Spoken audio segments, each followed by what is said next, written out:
재벌, 신자유주의, 비정규직 세 가지가 불평등을 확대시킨 주요 원인이다. 예. 요거는 이제 어지간한 경제학 교수님들 강의 같은 거를 유튜브로 검색하셔서 보시면 요 세 가지 중에 한 단어가 아마 들어갈 확률이 높을 겁니다. 근데 이게 이제 아니더라. 97년 외환위기를 전후한 시점에 그것이 한 요인으로 작용했던 건 사실이지만 우리나라 불평등 역사 전체에서 차지하는 비중은 생각보다는 크지 않다. 더 큰 요인들이 있다라는 거죠. 네, 경제 신들과 함께하는 고품격 경제 콘텐츠 신과 함께 나날이 4년째 인기를 더해가고 있다고 저희들은 믿습니다.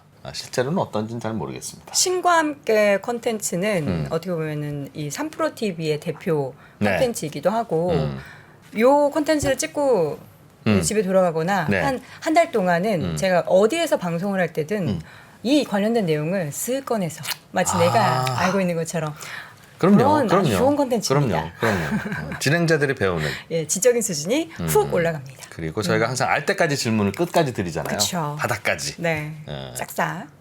제가 할 때까지. 시청자들은 대체로 다 이해했는데 제가 뭐 이해 못하는 부분까지 네, 해드립니다. 오늘 모실 분은 네, 요즘 정말 장안의 화제가 되고 있는 뜨거운 화제의 책을 쓰신 분입니다. 네. 저희가 웬만한 책 저자는 거의 잘 안 모시지 않습니까? 그쵸. 그런데 이분은 진짜 모셔야 되겠다 네. 싶어서 모셨습니다. 최병천 신성장 경제연구소 소장님인데요. 이분 최근에 좋은 불평등이라는 말도 안 되는 제목이에요. 그러니까요. 좋은과 이 불평등이라는 거는 어울리지 네. 않는 단어인데요. 그렇죠. 굉장히 또 왜 이게 어울릴 수밖에 없는지. 를 저희가 취조를 좀 해보겠습니다. 그쵸. 도대체 무슨 생각으로 이런 책을 쓴 거냐. 예, 바로 모셔보죠. 최병천 신성장 경제연구소 소장님 어서 오세요. 어서 오세요. 예, 안녕하세요. 네, 네, 반갑습니다. 반갑습니다. 네. 예. 이분은 제가 이력을 보니까 주로 정책 연구를 해오셨네요. 그쵸. 쭉 굉장히 오래.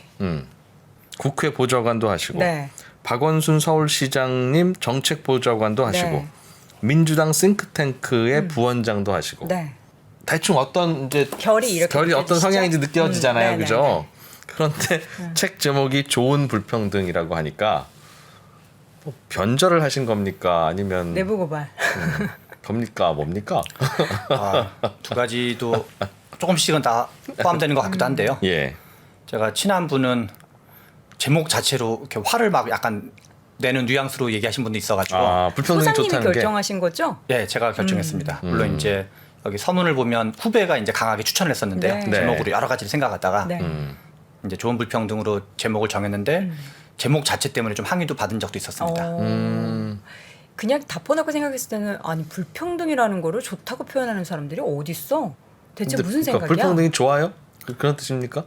예, 이제 불평등 자체가 좋냐 나쁘냐가 이제 어려운 질문인데요. 네. 이렇게 데이터를 쭉 봤더니 우리나라 불평등이 흘러온 역사를 봤더니 뭔가 좋은 일이 있을 때 불평등이 증가하고 안 좋은 일이 있을 때 불평등이 감소한 경우가 많더라라는 거가 가치관이 아니라 팩트더라라는 거를 좀 발견한 거죠. 좋고 안 좋고가 뭐 경제의 상황을 그렇죠. 비춰봤을 때 네, 그러니까 경제가 좋을 때 불평등이 오히려 늘어나고 네, 경제가 나쁘면 불평등이 줄어들더라.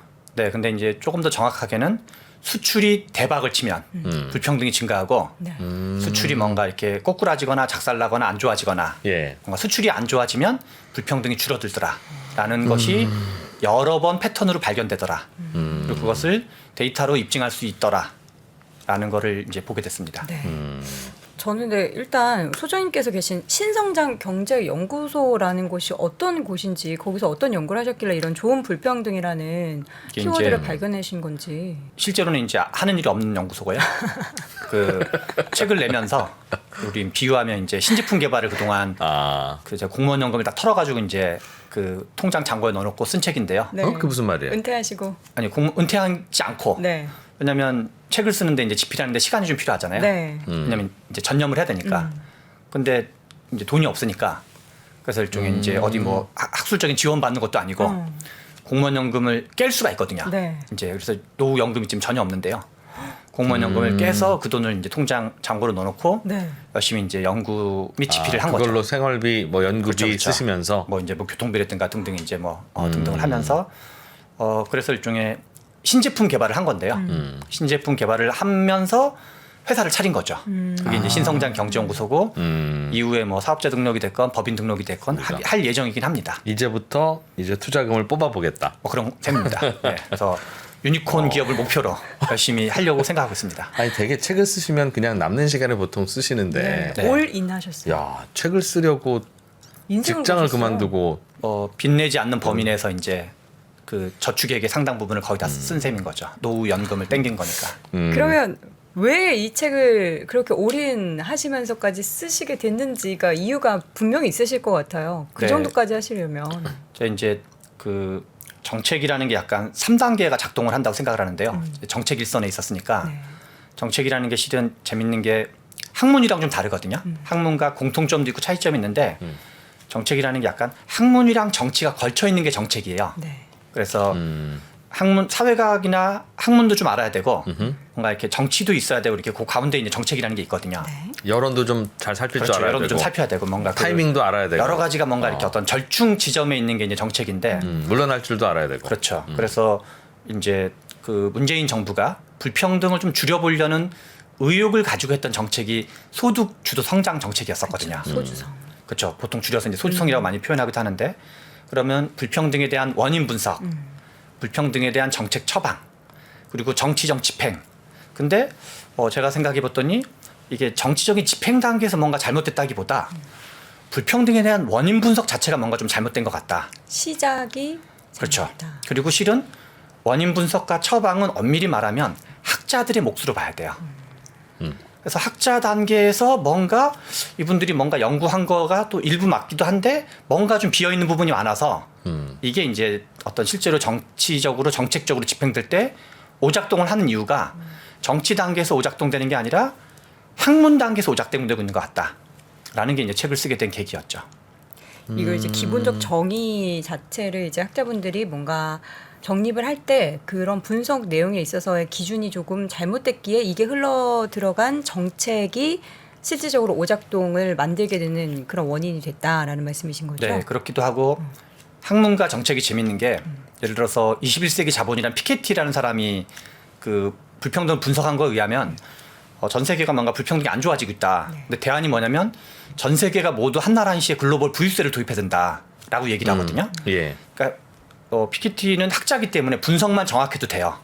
솔루션은 엉망진창이거나 실현 불가능한 얘기를 해도 본인이 뭔가 이렇게 별로 큰 지장이 없거든요. 학자는 뭔가 이렇게 예. 원인 분석 어떤 분석만 없던 걸 해내면 그거 자체가 의미가 있거든요. 네. 근데 정책이라는 건 솔루션이기 때문에 훨씬 더 정합성이 높아야 돼요. 괜히 그런 거 했다가 이렇게 비난만 듣고 그래서 오히려 정책은 뭔가 이렇게 포괄적이고 오히려 더 포괄적이고 오히려 더 이렇게 현실 가능성이 높아야지만 정책인데 학자들은 이제 그렇지 않을 수도 있는 거죠. 좀 더 센 얘기하거나 아니면 뭔가 일부 분석만 제대로 하거나 근데 일부 분석이 맞다 그래서 솔루션이 맞는 건 좀 차원이 다르거든요.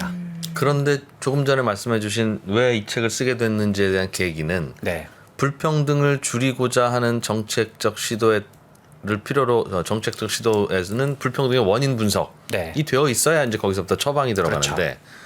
그 원인 분석의 역할을 맡은 학자들의 연구 결과조차 네.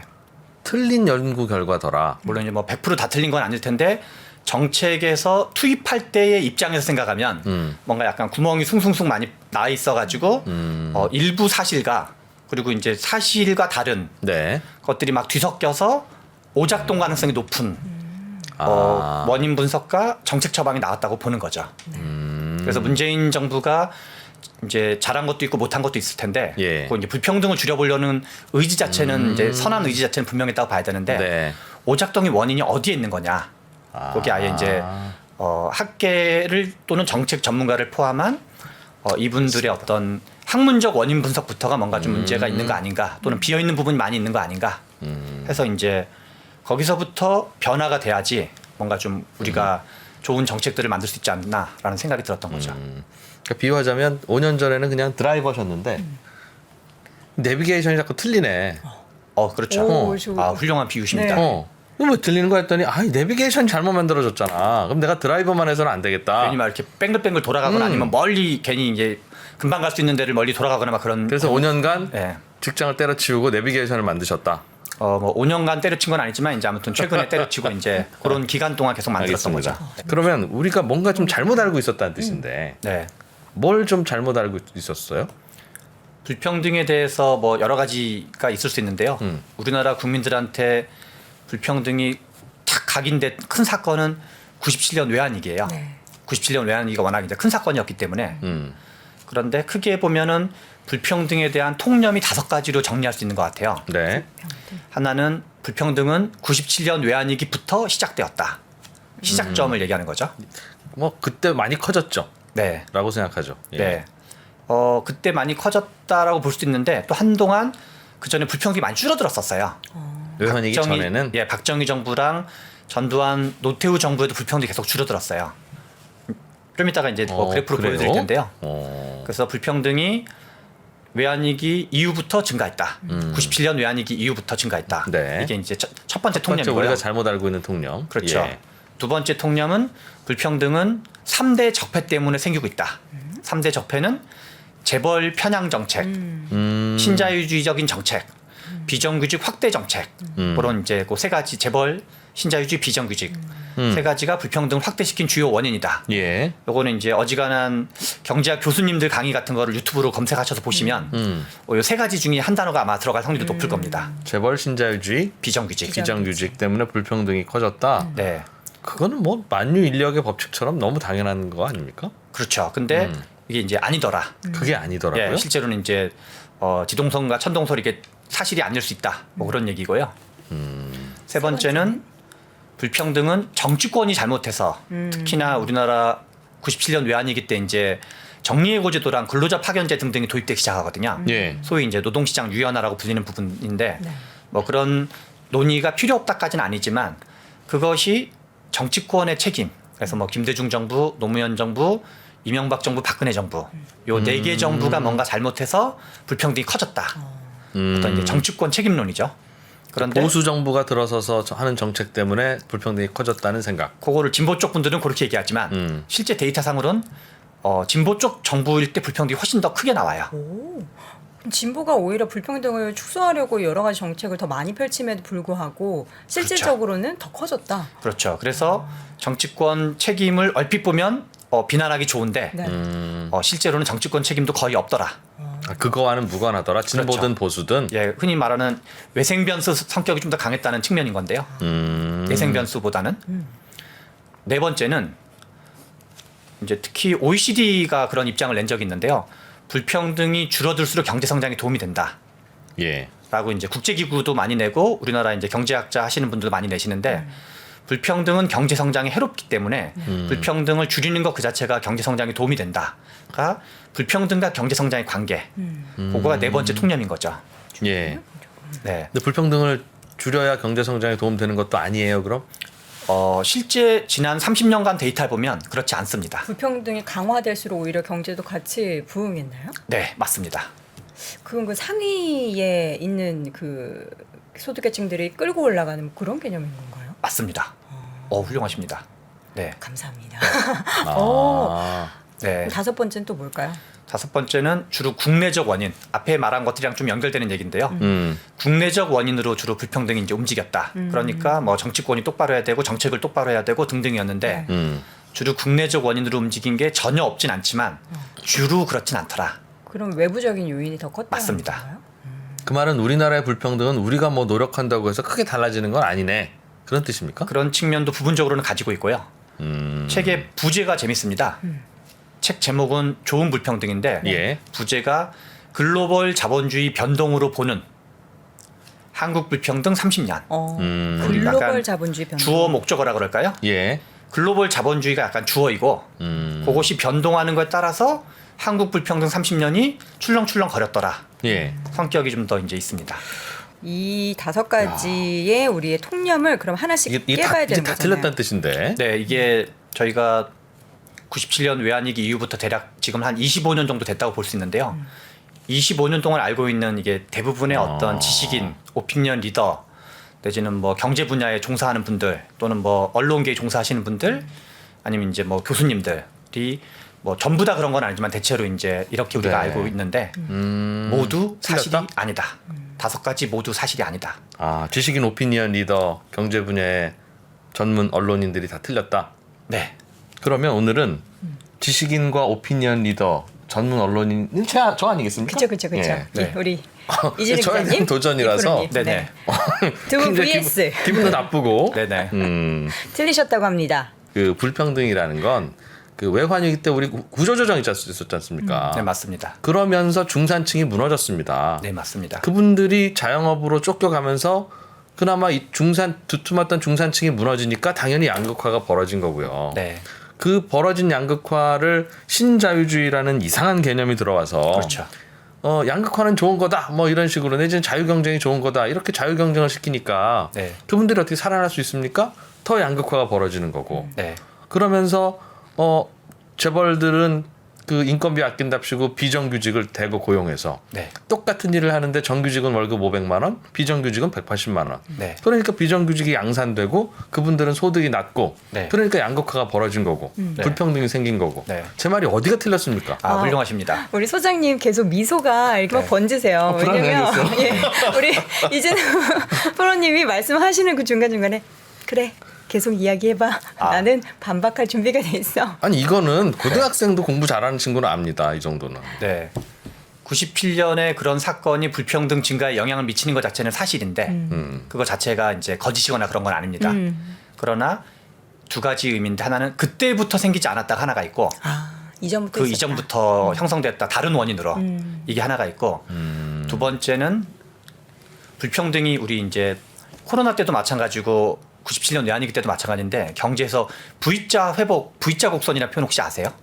V자. 네.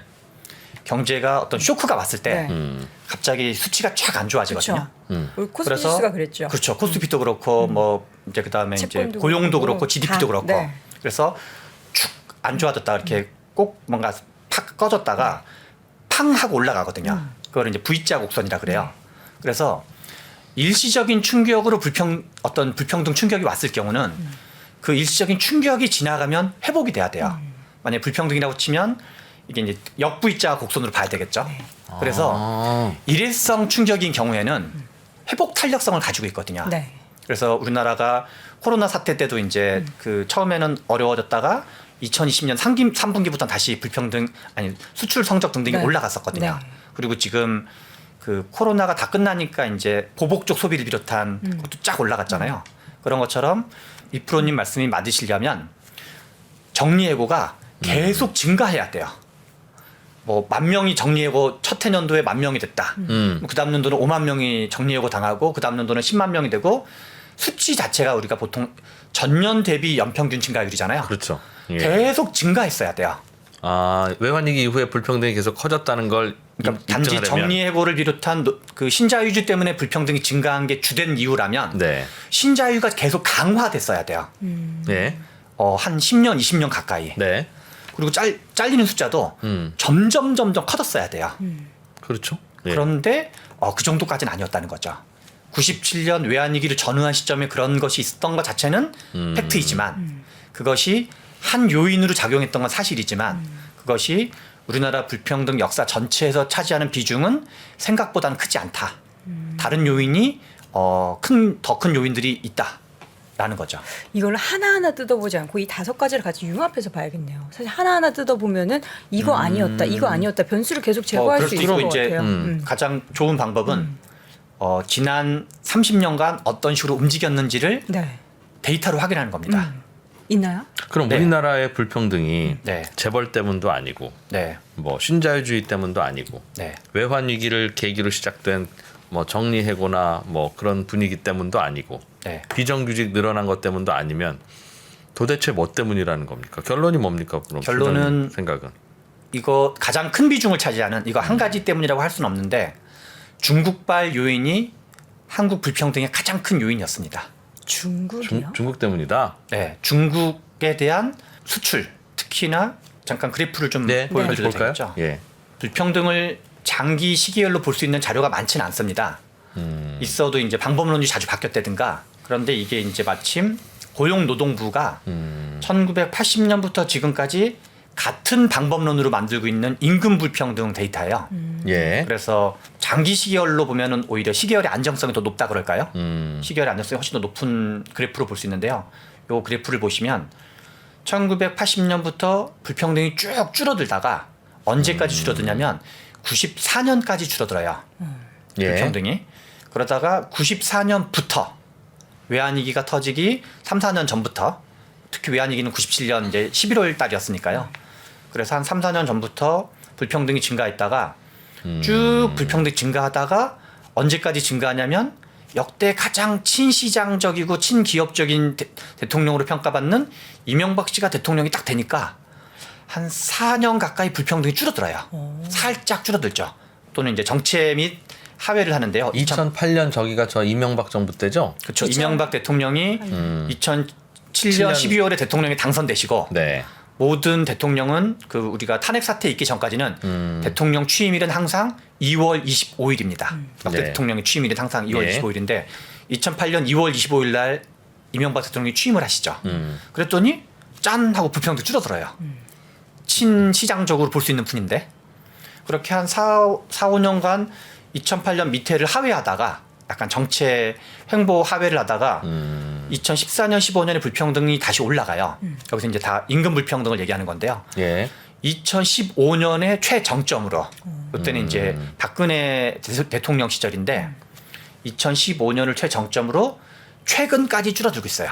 불평등이. 그럼 여기서 이제 재미있는 게 몇 가지가 있는데요. 아까 전에 5가지 통념이라고 불렸던 것 중에 하나는 97년 외환위기부터 네. 가 아니다. 또 하나는 적폐 때문에 뭐 재벌 신자유주의 비정규직 그리고 정치권 책임이라 표현했는데 만약에 그 말이 사실이면 여기 마침 이제 데이터가 재밌는데요. 94년부터 2008년까지 불평등이 증가하던 시절에 대통령이 누구셨냐면 김영삼, 김대중 노무현이었어요. 네. 요 세 분은 한평생 민주화 운동했던 분들이고 그렇죠. 뭔가 꼭 개혁적인 정책을 또 많이 했어요. 뭐 금융실명제도 이때 도입됐고 우리 건강보험제도, 고용보험제도, 국민기초생활보장법 이때 많이 도입됐거든요. 근데 불평등 오히려 증가해요. 뭔가 개혁적인 정부가 등장해서 열심히 뭔가 개혁적인 정책을 이제 나름 했었었는데 네. 예. 그리고 오히려 보수적인 정부가 등장했던 이명박 정부랑 박근혜 정부 때는 불평등이 줄어들기 시작하는 거죠. 그러면 3대 적폐론이 정말 사실이면 김영삼, 김대중, 노무현 정부가 참된 적폐 정권이고 이명박, 박근혜 정부가 참된 진보 정권으로 해석해야 되는 거죠. 그래서 뭔가 우리의 또 다른 상식과 뭔가 안 맞는다. 라는 이제 질문이 생기는 거죠. 이런 내용들의 이제 뒷 배경을 보면은 아까 이제 결론적으로 말씀해 주셨던 그런 중국 관련한 얘기를 대입을 하면은 그게 좀 해석이 퍼즐이 됩니까? 맞춰지나요? 저왜 그렇습니까? 저거. 상관관계 개념으로 표현하면 0.82 정도가 설명이 됩니다. 어떤 것과요? 중국과 관련돼서. 이러한 불평등의 증가 변화를. 감소와 변화가. 그럼 설명을 좀 해봐 주세요. 네, 첫 번째 질문은 왜 94년인가? 네, 그러게요. 제 책의 이제 중심 내용은 94년, 2008년, 2015년을 3대 변곡점으로 표현하고 예. 이 변곡점은 각각 왜 그랬는지를 이 변화를 설명해야 실은 어떤 논리적 정합성을 갖는 거잖아요. 네. 그래서 재벌 신자유주의 비정규직이 안 중요하다는 얘기는 아닌데 변동을 설명하지 못한다. 그것도 물론 중요한 개혁 과제이고 중요한 토론 과제이지만 변동을 설명하려면 좀 다른 설명이 필요하다. 첫 번째는 94년도인데요. 예. 핵심은 한중수교가 핵심이었습니다. 94년에 한중수교가 한중수교가 92년 8월에 있었는데요. 네. 그 얘기를 좀 알려면 요 전후한 시점에 무슨 일이 있었는지 좀 살펴볼 필요가 있습니다. 네. 94년 불평등 미스테리라고 표현했는데요. 짜잔 뭐 이런 겁니다. 네. 87년도에 우리나라에 큰 사건이 2가지가 있었어요. 하나는 대통령 직선제가 처음으로 이제 도입돼요. 좀 이제 젊은 분들은 모를 수 있는데 87년 이전까지는 대통령을 국민들이 뽑을 수가 없었어요. 그거는 이제 비슷한 걸 아실 것 같은데 네. 연배가 이제 연식이 좀 됐을 왜 수 있기 인지 때문에. 알았다는 듯이 끄덕거려요 왜? 20대니까요, 저는. 네, 20대라서. 그래서 87년도 이전에는 대통령을 뽑을 수 없었는데 이제 우리나라 국민들이 마치 탄핵을 때 촛불 시위를 열심히 하신 것처럼 네. 30년 전에 87년도에 이제 열심히 민주화 시위를 열심히 해가지고 이제 대통령 직선제를 하나 쟁취하는 게 그게 6월달에 있던 일이에요. 87년도 6월달에. 네. 그런데 그 다음 달에 7월, 8월, 9월 요 3개월 동안 우리나라에 어마어마한 노사 분규가 벌어져요. 이제 노동자분들이 억눌렸던 노동자분들이 노동조합 설립운동을 열심히 해요. 그래서 그때 87년 그거를 이제 사회학자분들은 87년 7, 8, 9 노동자 대투쟁이라고 표현하세요. 7월, 8월, 9월에 노동조합이 워낙 많이 만들어져가지고 예. 그래서 당시 뭐 이제 기억하시는 분들은 그때 노사분규로 뭔가 이렇게 불안불안하시던 분들이 있는데 그래서 87년, 88년, 89년, 90년, 91년 넓게 보면 92년까지 예. 우리나라 지금 전체 노동조합의 절반 이상이 그때 만들어지고 파업도 그때 어마어마하게 많이 벌어져요. 예. 그러니까 임금 인상이 폭등을 해요. 음. 그래서 우리나라가 원래 우리나라 제조업의 경쟁력은 약간 인건비를 쥐어짜서 좀 싸게 해가지고 국제 시장에 팔아먹던 걸로 경쟁력을 가졌거든요. 근데 인건비가 오르니까 이게 이제 잘 국제 경쟁에서 잘 안 되는 거죠. 그래서 임금이 생산성에 비해서 이제 상대적으로 이제 많이 오르는 거죠. 한 심지어 물론 그때 이제 경제 성장률도 높기는 했지만 임금이 한 1년에 20% 정도씩 오르고 막 그랬었어요. 15%에서 25% 사이 정도. 네. 그러다가 노태우 정부는 북방 외교라는 거래요. 그 전에 중국 얘기를 먼저 보면은 중국에서는 이제 중국의 개혁 개방사인데요. 우리가 이제 최근에 뭐 미국의 중국 견제 때문에 중국에 대한 관심이 되게 높아지고 있는데 실은 우리나라는 이제 92년부터 우리나라 경제 전반에 엄청 중국이 영향 많이 미치게 되는데 예. 중국의 개혁 개방은 덩샤오핑이라는 사람이 되게 중요했었거든요. 어떻게 보면은 덩샤오핑이라는 개인의 개인기로 이제 개혁 개방을 뭐 이렇게 뚫고 나갔다 그럴까요? 여러 가지 반발하는 분들이 많았는데 처음에는 열심히 이제 78년부터 그러니까 76년도에 저우언라이랑 마오쩌둥이 죽은 다음에 78년도에 덩샤오핑이 실권을 잡고 네. 그래서 78년부터를 개혁 개방 원년도로 잡아요. 근데 그때 개혁 개방은 주로 농촌 개혁을 중심으로 해요. 뭔가 왜냐하면 인구의 다수가 농민이었고 먹고 살기 너무 힘들었기 때문에. 근데 다만 반대하는 사람이 워낙 많기 때문에 조심조심 개혁 개방을 했어요. 조심조심. 왜냐하면 이제 합의를 좀 얻어야 되니까 중국 공산당 내에서도. 그러다가 89년도에 개혁 개방의 부작용 때문에 천안문 사건이 벌어져요. 그리고 천안문 사건이 벌어지는 거는 덩샤오핑이 후계자로 지명했던 사람 중에 후야오방이라는 사람이 있었어요. 예. 근데 이 사람이 86년도에 대규모 학생들이 시위가 벌어지는데 이 사람이 학생들을 너무 사랑해서 강경 진압을 동의하지 않아요. 그래서 잘려요. 후야오방이라는 사람이. 네. 그런데 그래서 이제 후임자로 들어온 사람이 역시 덩샤오핑이 지명한 자오찌양이라는 사람이었어요. 예. 근데 89년도에 갑자기 후야오방이 갑자기 심장마비로 갑자기 돌발사를 하게 돼요. 그래서 천안문 지역에서 학생들이 후야오방을 추모하는 겸 대규모 시위를 하기 시작하는 거죠. 네. 그게 이제 천안문 시위거든요. 네. 근데 후야오방의 후임자였던 주석이 이제 자오찌양이었는데 자오찌양도 강경 진압에 대해서 소극적이에요. 학생들을 또 너무 사랑해가지고. 예. 그러니까 덩샤오핑, 그러니까 후야오방의 죽음으로 계기가 돼서 천안문 시위가 벌어졌고, 그리고 이제 그 덩샤오핑이 후임자로 지명한 자오찌양도 강경 진압을 안 하고, 그래서 이제 결국 이제 덩샤오핑 및 원로들이 중심이 돼서 이제 결국 유혈 진압을 하게 돼요. 1989년 6월 4일 날. 예. 그게 이제 천안문 어떤 이제 천안문 사태죠. 그런데 그 뒤로 이제 진압을 한 다음에 덩샤오핑이 그 책임에서 자유로울 수가 없는 거야. 개혁 개방을 덩샤오핑이 주도했고 후야오방이 계기가 됐고 자오찌양은 또 이제 미온적이었고 네. 자오찌양은 그 가택연금을 당하죠. 요 사태 전부가 덩샤오핑의 책임에서 자유롭지가 않거든요. 그렇죠. 그래서 덩샤오핑이 2선 후퇴를 하게 돼요. 그때 나이가 이제 한 80세 중반 정도 됐었는데요. 그래서 덩샤오핑 개인기로 개혁 개방을 하는데 이 사람이 2선 후퇴를 하니까 개혁 개방이 좌초될 위기에 처하게 돼요. 아하. 그래서 그때 자오찌양이 후임자로 된 사람이 장쩌민이라는 사람이었거든요. 그때 이제 자오찌양이 후임자로 되는 거죠. 예. 장쩌민은 보수파의 눈치를 봐요. 개혁 개방을 세게 하는 게 아니라 약간 하는 둥 마는 둥 개혁 개방을 해요. 그래서 이제 개혁 개방이 좌초될 위기에 처했는데 89년 6월 4일 날 천안문 사태가 있었다 그랬는데 그해 겨울에 예. 또 다른 세계사적 사건이 벌어져요. 그게 뭐냐면 뭘 것 같으세요 혹시? 89년 89년 12월? 겨울 겨울에 혹시 여프로님 제가 그때 5살 때라 가지고 아, 5살 세계사를 때. 잘 몰라서 야, 신동 분들이 좀 취향입니다. 일찍부터 이렇게 아시는 분들도 있는데 한국사 무슨 알기도 일이 힘들어요. 있었어요? 베를린 장벽이 붕괴돼요. 그때. 그래서 아셔야죠. 아니 그때 나한테 연락도 없이 부셔가지고 제가 잠깐 네. 화를 냈던 경험이 있습니다. 맞습니다. 네. 베를린 장벽이 89년도에 겨울에 그해 겨울에 붕괴가 되고 동독이 무너지죠. 네. 그다음에 90년에 동유럽 공산주의의 많은 나라들이 다 무너져요. 뭐 폴란드, 헝가리, 루마니아, 체코, 뭐 슬로바키아 등등이 네. 90년에 거의 도미노로 공산주의가 이렇게 도미노 놀이 무너지듯이 한 거의 10여 개 국가가 공산주의가 자유와 바람에 의해서 붕괴가 돼요. 네. 그리고 그 다음 년도 91년도에는 사회주의의 종주국이었던 소련도 무너져요. 그래서 작년 2021년 12월 25일 날 크리스마스 날 네. 예. 그날이 소련 붕괴 30주년이었어요. 91년 12월 25일 날 왜 크리스마스 때 붕괴됐는지 모르겠는데 네. 하필 이제 크리스마스 때 별로 이렇게 명절 같은 걸 잘 안 세고 그날 소비에트 연방이 공식 해체된 날이에요. 이제 91년 12월 25일이 각자 도생해라. 그러면서 이제 연방이 이제 쪼개지는 거죠. 그래서 이제 우크라이나 같은 나라도 이제 다 따로따로 되는 거죠. 우리가 네. 탄탄탄탄 나라들 있잖아요. 뭐 네. 우즈베키스탄 등등도 다 그때 이제 그 이후로 이제 독립국가들이 되는데요. 네.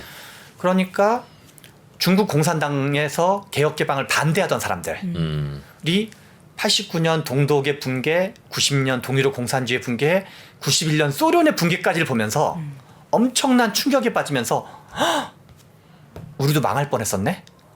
개방했었다면 우리 개방 안 했었다라면 안 했었다면 덩샤오핑이 하던 걸 반대하거나 매우 미온적이었는데 개혁 개방의 반대파이거나 소국파였던 사람들이 야 그나마 덩샤오핑이 내가 그렇게 반대함에도 불구하고 덩샤오핑이라는 사람이 열심히 개혁 개방을 끌고 와서 우리가 안 망한 거지 하마터면 우리도 망할 뻔했네라는 아하. 어떤 안도의 한심을 속으로는 쉬게 되는 거야. 근데 그거를 덩샤오핑이 눈치를 채고 아까 전에 12월 25일이 소련 해체일이었다 그랬잖아요. 예.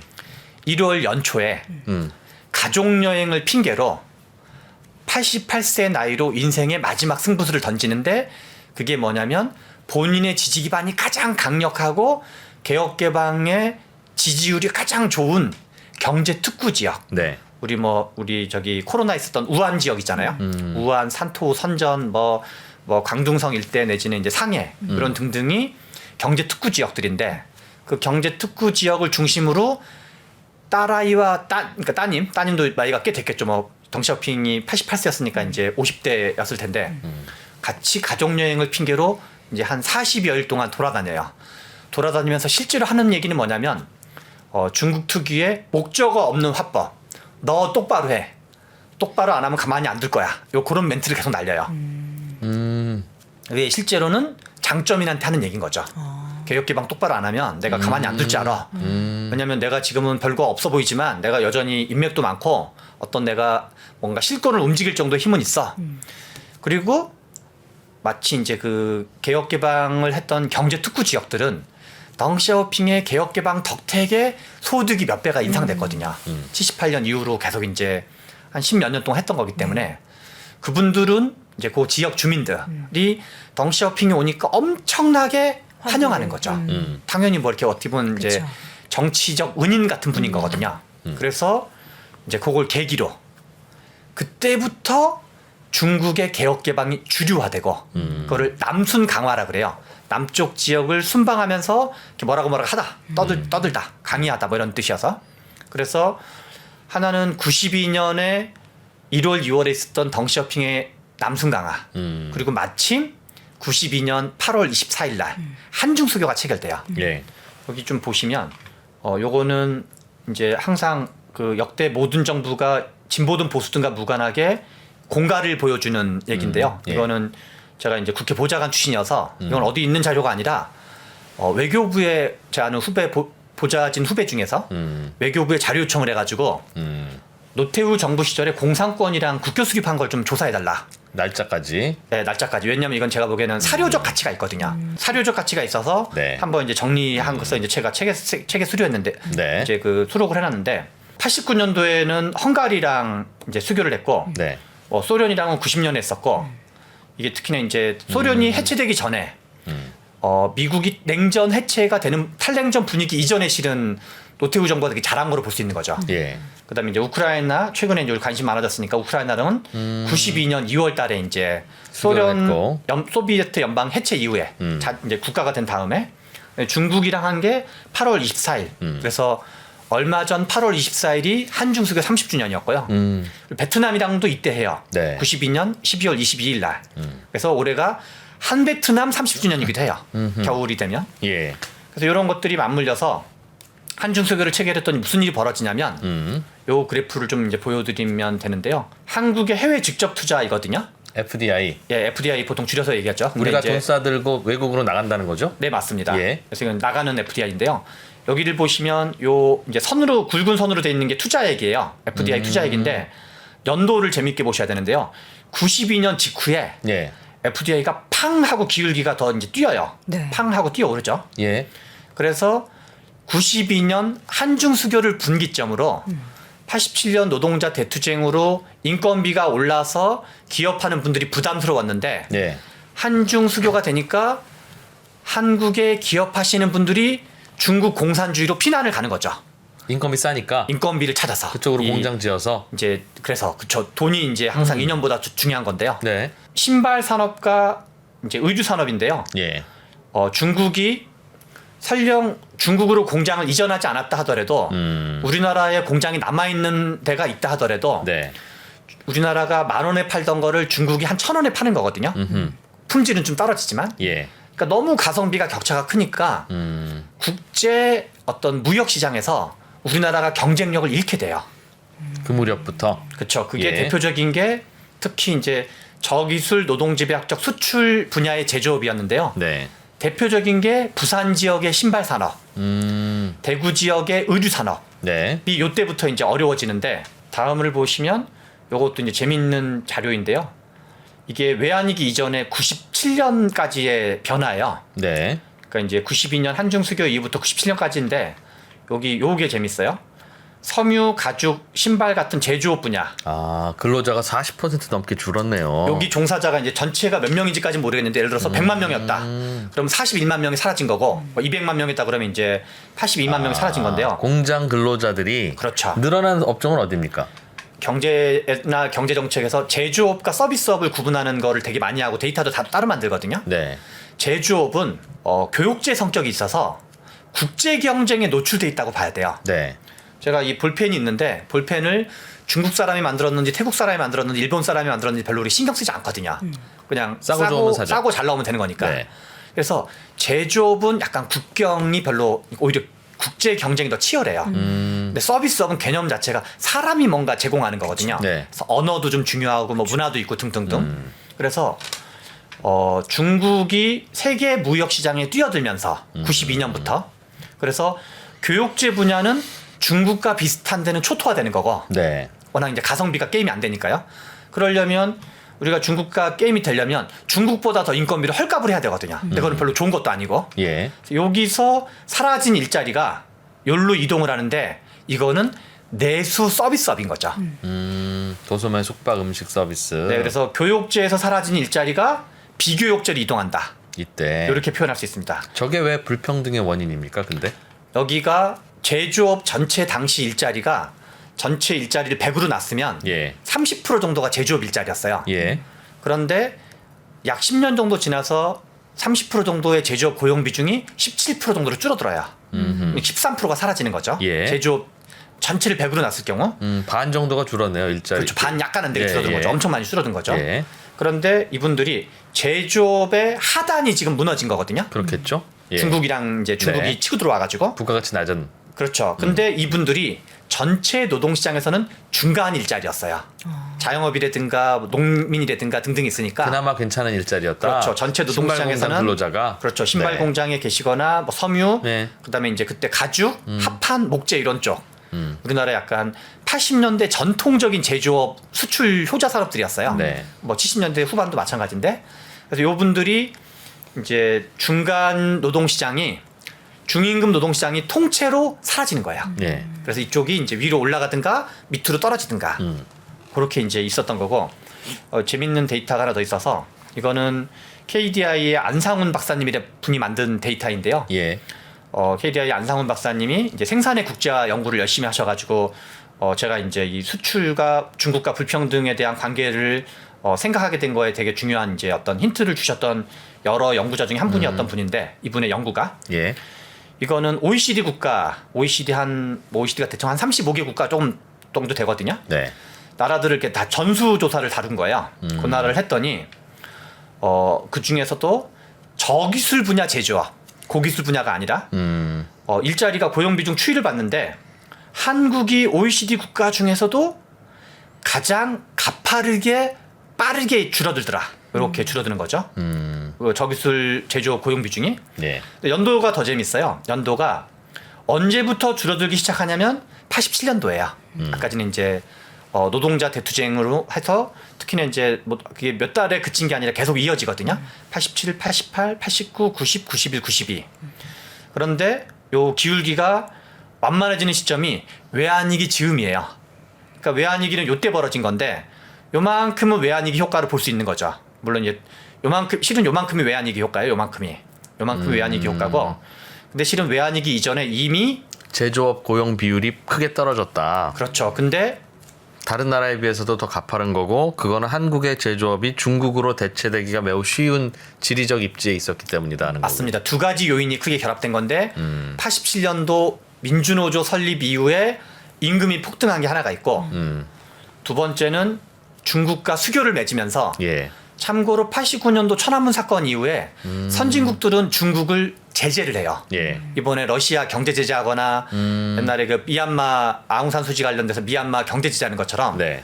그래서 선진국들은 경제를 제재했는데 우리나라는 그때 경제 제재는 안 하고 거꾸로 수교를 해버리는 거죠. 그래서 중국은 우리나라한테 더 고마워하기도 하고 노태우 정부가 되게 잘한 걸로 볼 수 있는 거죠. 왜냐하면 그때 이후로 우리나라가 경제가 좀 이렇게 어떤 중국의 성장에 같이 혜택을 보게 되거든요. 그래서 우리가 이제 지리적 인접성, 그다음에 이제 어떤 산업의 유사성, 우리나라도 저임금에 기반한 수출이었고 네. 수출 제조업이었고 중국이 우리나라가 선진국이 있었고 아시아의 네 마리용, 한국, 대만, 홍콩, 싱가포르 같은 네 나라가 그나마 약간 이제 저기술 제조업이었거든요. 그래서 우리나라가 그 끝에 네 나라, 뭐 태국, 필리핀 이런 나라랑 경쟁하는데 갑자기 훨씬 더 인건비를 후려치는 중국이 중국으로. 등장하니까 요 나라들은 다 그 분야, 그 산업은 다 이제 경쟁을 잃게 된 거죠. 근데 소장님, 그 흐름과 논리는 잘 알겠는데 네, 우리나라 제조업이 중국으로 다 가는 바람에 네. 우리나라 근로자들은 그나마 괜찮은 일자리를 잃고 네, 다른 업종으로 가면서 점점 더 가난해지고 그로 인해서 불평등이 커졌다. 네, 그 말입니까? 맞습니다. 어... 점점점 가난해졌다기보단 우리가 이제 불평등이라는 거가 뭘로 정의할 거냐 문제인데요. 학문마다 좀 다른 것 같아요. 제가 친한 변호사 중에 내가 책을 썼는데 책 제목이 좋은 불평등이라 그랬더니 막 화를 내더라고요. 그 사람도. 특히나 저처럼 생각이 약간 좀 말랑말랑하신 분인데도 화를 내가지고 왜 그러냐 그랬더니 거기는 이제 법학을 하셨던 분이어서 법학하는 분들은 불평등이 평등이 약간 인권 개념에 가까워요. 인간 평등 개념에 가깝더라고요. 네. 그래서 사람은 누구나 평등한 권리가 있다. 이런 말할 때 주로 평등이란 말을 써요. 사람은 누구나 평등한 권리가 있다. 그래서 평등 이퀄 법학에서는 약간 권리랑 비슷하게 쓰여요. 그 얘기는 마치 사람마다 권리를 따로따로 줘야 된다는 걸 인정할 수 없는 것처럼 법학은 약간 그래서 평등과 약간 윤리적 개념, 권리 개념이 연결돼서 많이 사용되는 것 같아요. 마치 좋은 학살 이런 식으로 받아들였나 보군요. 그런 거 비슷한 거죠. 근데 경제학에서의 불평등은 엄밀히 말하면 격차 그 자체로 봐야 돼요. 격차. 예. 격차 그 자체. 그러면 쉽게 우리가 이해하면 하층 소득 대비 상층 소득의 차이. 격차. 예. 밑에 계신 분과 위에 계신 분의 격차가 불평등인데 예. 그러면 논리적으로 불평등이 증가하는 건 언제나 세 가지예요. 하나는 위에가 오르거나 네. 중간이 떨어지거나 네. 아니 밑에가 꼬꾸라지거나 예. 중간이 얇아지거나 예. 중간이 얇아지면 어딘가 위아래로 위아래로 가든가 번질 뭐 위로 테니까. 가든 아래로 가든 할 거잖아요. 가중으로 보면 더 커졌겠죠. 그런 거죠. 뭐 예. 중간이 그만큼 비는 거죠. 예. 불평등이 줄어드는 것도 항상 논리적으로 세 가지예요. 아까 하층 대비 상층 소득의 격차니까 불평등이 줄어드는 건 위에가 안 좋아지거나 밑에가 좋아지거나 중간이 두터워지거나. 두터워지거나. 그래서 불평등을 막연하게 무슨 뭐 진위 개수가 어쩌니 막 여러 가지 학자들이 쓰는 방법론을 생각하지만 우리가 직관적으로 불평등을 재정의하면 상, 중, 하 중에 뭐가 어떻게 움직였는지 화살표 짝대기가 위로 갔는지 아래로 갔는지 그걸 생각하면 나머지는 고정돼 있다 하더라도 불평등이 증가되는 거나 줄어드는 거거든요. 94년 불평등은 중간이 얇아져서 발생한 불평등인 거죠. 다 아래로 가거나 뭐 위로 가거나. 그렇죠. 모두가 다 아래로 갔든 모두가 위로 갔든 관계없이. 근데 그런 불평등이 좋은 거예요? 그거 자체로는 안 좋을 수도 있는데 예. 이후의 양상이 좋아져요. 그 양상에 그렇게 된 측면 후에? 경제. 그렇죠. 제가 좀 오늘 어투가 좀 화가 나 있더라도 좀 이해를 좀 해주십시오. 막 너무 황당한 이야기를 듣는 것 같아서 그래서 그렇습니다. 예. 노무현 정부 때 노무현 대통령께서 2002년 대선에서 이제 12월 달에 대선이 있었고 2003년 2월 달에 대통령 취임을 하세요. 예. 지금 이제 우리나라 불평등이 증가했는데 그게 왜 좋냐라는 질문 이제 이프로님의 질문에 답하면서 드리는 얘기인데요. 네. 노무현 정부 때 이 일을 좀 연결시키면은 좀 생각할 수가 있어요. 예. 노무현 정부가 2003년 2월에 취임을 했고 그런데 재밌는 거는 2001년 12월 11일 날 예. 원래 이제 11월 11일은 빼빼로데이고 네. 빼빼로데이 다음 달이었던 네. 12월 11일 날 2001년도에 중국이 세계 무역기구 가입을 해요. WTO로 보통 줄여서 얘기를 하죠. 네. 그런데 그로부터 약 10년 정도 지나서 중국이 어떻게 되냐면 경제 성장률은 약 12%. 중국의 연평균 경제 성장률이. 그다음에 중국의 대중 수출 증가율이 약 25%. 더 놀라운 거는 그러니까 중국의 수출 증가율이 25%, 한국의 중국에 대한 수출 증가율, 대중 수출 증가율이죠. 그게 연평균 30% 정도 올라가요. 와우. 그래서 우리나라 수출이 대박을 치면서 불평등이 엄청 커져요.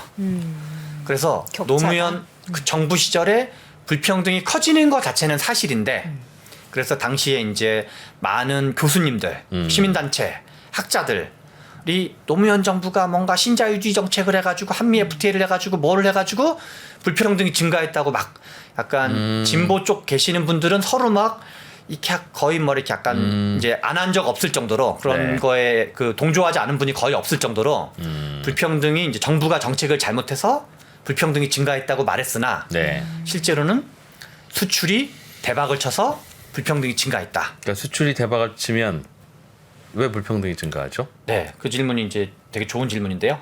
삼성의 이건희 회장님, 이건희 회장님이 우리나라 불평등에 뭐 나쁜 의미는 아니고 역할을 많이 하셨는데요. 나쁜 의미죠, 그러니까. 그렇진 않습니다. 그렇지 않은 게요. 여기서 돈을 네. 확 많이 벌었다는 거죠. 아, 그래요? 삼성의 수출량이 삼성의 늘어나고. 임금 체계가 재밌어요. 삼성의 임금 체계와 우리나라 수출 중국 불평등이 다 연결돼 있어요. 아 그래요? 네네. 삼성이 어떤 임금 체계를 도입하냐면 네. 예. 성과급 체계를 도입해요. 인센티브. 네, 예. 인센티브를 도입하는데 인센티브를 뭐 팀별로 주는 것도 있고 개인별로 주는 것도 있고 사업 분기마다 주는 것도 있고 연말에 주는 연말이 아니라 연초에 연초에. 연말 성과를 봐서 연초에 주는 것도 있어요. 그리고 묻지 맛뻔할 수도 있습니다. 네. 그냥 주는 거예요, 그냥. 네. 그래서 삼성의 성과급 체계에서 크게 이제 뭐 OPI, TAI 이런 등등 있는데 성과 인센티브 또는 목표 달성이 있는데 그러면 삼성전자가 크게는 뭐 반도체, 핸드폰, 가전제품 세 가지라고 쳤을 경우 세 가지 모두가 삼성의 성과를 좌우하는 핵심은 수출이거든요. 그래서 삼성의 성과 이퀄 수출 성과로 봐야 되는 거예요. 우리나라가 국내 내수 시장이 뭐 엄청 큰 나라가 아니기 때문에 예. 내수에 팔아봤자 제한적인 거고 그리고 삼성 자체가 세계 시장을 보고 제작을 하는 걸로 봐야 되기 때문에 그래서 삼성의 임금 체계 자체가 뭐 기본급이 예를 들어서 6천만 원, 7천만 원이다. 그러면 실제로는 수출이 대박을 치면 네. 성과급이 대박을 치는 거예요. 예. 그래서 여러 가지 삼성의 성과급 체계가 연동돼 가지고 연봉보다 더 많이 받기도 하고. 그렇죠. 예. 그리고 삼성이 일종의 리딩 기업 역할을 했기 때문에 다른 나라 우리나라의 대기업들 수출 제조업 대기업인 나라 기업들도 안 줄 수 없다. 삼성과 비슷한 성과급 체계를 도입하고 있어요. 그래서 한국은 제가 이제 이걸 하면서 저도 계속 이제 이프로님이 하셨던 질문, 수출이랑 불평등이 상관관계가 높은데 왜 하필 수출이 불평등과 임금 불평등과 상관관계 높을까를 이제 제가 이렇게 짱구를 굴려봤더니 삼성의 성과급 체계가 큰 역할을 하는구나. 그래서 이게 실제로는 이제 학계에서는 없는 표현인데 한국의 실제 대기업 임금 체계는 수출 연동형 임금 체계다. 그래서 수출이 잘 되면 성과급이 대박을 치고. 그래서 불평등은 커집니까? 그렇죠. 왜냐하면 예. 상층이 위로 올라가니까. 탕 하고 올라가니까. 그런데 소장님은 그 불평등은 좋은 불평등이다라고 보는 거예요? 그렇죠. 수출이 잘 되는 거는 좋은 불평등으로 봐야 되는 거죠. 왜냐하면 수출이 잘 되면 모든 사람이 상층 소득자가 100이 올라갔으면 예. 하층 소득자도 똑같이 100이 올라가진 않았지만 그게 이제 끌고 낙수 효과인데 일종의 예. 낙수 효과가 줄어들었다는 표현은 맞는 표현이지만 낙수 효과가 과거에 비해서 글로벌 밸류체인이 발달해서 90, 80, 70으로 줄어들었을 수는 있지만 낙수 효과가 빵프로가 되진 않았거든요. 그래서 그러니 그렇죠. 위에가 올라가면 밑에도 어느 정도는 올라가는 거죠. 그리고 세금도 더 걷고 그 거둔 세금으로 국민들한테 복지 정책도 좀 더 쓸 수 있고 그런 거기 때문에 큰 틀로 보면 이렇게 보나 저렇게 보나 우리나라 소득이 올라가고 복지도 늘어나고 등등이었고 수출이 잘 돼서 연동된 불평등이었기 때문에 그리고 설령 그것이 나쁜 불평등이라고 생각하면 법으로 수출을 전면 금지하면 돼요. 근데 그런 걸 찬성할 사람은 없을 거거든요. 그게 정말 나쁜 불평등이었으면. 그렇죠.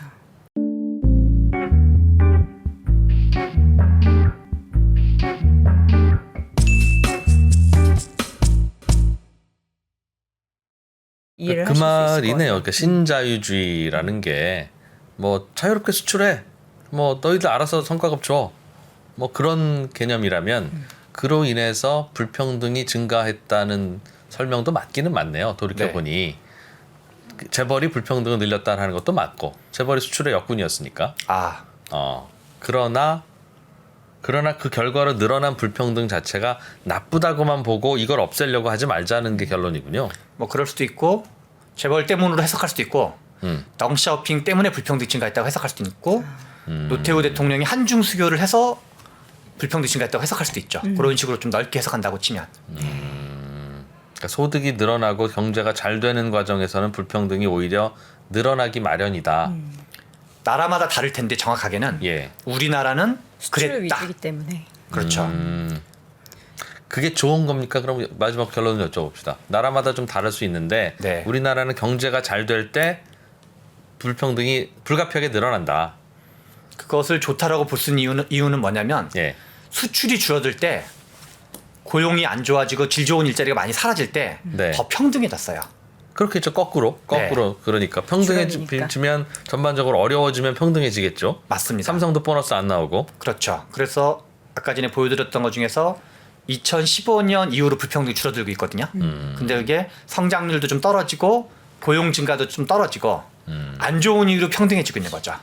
그래서 이것은 가치관 논쟁을 하고자 하는 것이 아니라 우리나라 경제 구조에서는 좋은 일이 있을 때 불평등이 늘어났고 특히 수출 분야에서 물론 이제 상층 요인과 하층 요인을 좀 구분할 필요가 있습니다.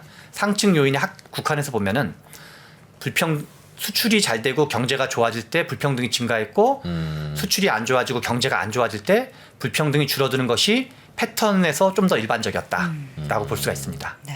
좋다라는 것의 방점을 어디에 두느냐에 따라서 느끼는 게 다를 것 같아요. 아까 변호사 친구분이 말씀하신 것처럼 정말 뭔가 국민의 권익 이런 측면에서 보면 그게 좋은 여기서의 기준은 제가 생각하는 기준은 사람마다 다를 수 있다는 거를 전제로 고용과 소득이 늘어나는 불평등. 그렇죠. 전체적으로 경제가 좀 부응하는. 그렇죠. 그리고 밑에 계신 분들도 포함했을 때 같이 올라갈 수 있는. 격차는 더 벌어지더라도 밑에 계신 분들도 더 올라갈 수 있다라면 그것은 좋은 불평등이다. 물론 그래서 사회 통합이 중요하지 않다는 의미는 전혀 아니지만 그동안의 패턴을 보면 그랬다라는 이야기인 거죠. 그 말은 앞으로도 우리나라가 잘 될수록 불평등은 커질 건데 불평등 커진다고 뭐라고 하지 마라 이 친구들아 라는 결론을 생각하신 겁니까? 상층 요인에 국한해서는 중층과 하층은 좀 또 다를 수 있기 때문에요. 야, 이 시간이 좀 있으면 중층 하층의 솔루션은 뭘 어떻게 해야 되는지 좀 듣고 싶은데 솔루션도 어떻게 책에 담겨 있습니까? 그게 솔루션은 궁금하네요. 부분적으로 담겨 있습니다. 그게 제일 중요할 것 같아요. 이런 이 현상 파악하는 것도 중요하고 알겠습니다. 원인 규명도 중요하지만 요거는 그래서 해결책이 이분은 어떨지. 한 번 더 모셔서 네. 좀 논리를 파헤쳐봐야 자세하게 그렇기도 하고 이 논리에도 약점이 있을 거 아닙니까? 모든 논리에는 있죠. 그러니까 하여튼 그걸 좀 찾아봐야 되겠어요. 약간 지금 이제 승부욕 이프로님 발동하셨는데 시간 관계상 알겠습니다. 여기까지. 오늘 신과 함께는 여기까지 하고요. 네. 최병천 소장님 좋은 불평등 책은 요즘 화제가 되고 있는 것 같더군요 정말. 3세는 지금 9월 1일 날 출간이 됐었는데요. 예. 이제 9월 말일 기준으로 3세를 찍게 됐습니다. 이런 책을 알겠습니다. 자, 오늘 이 시간 신과 함께 해주신 분은 신성장 경제연구소의 최병천 소장 함께했습니다. 소장님 고맙습니다. 고맙습니다. 감사합니다.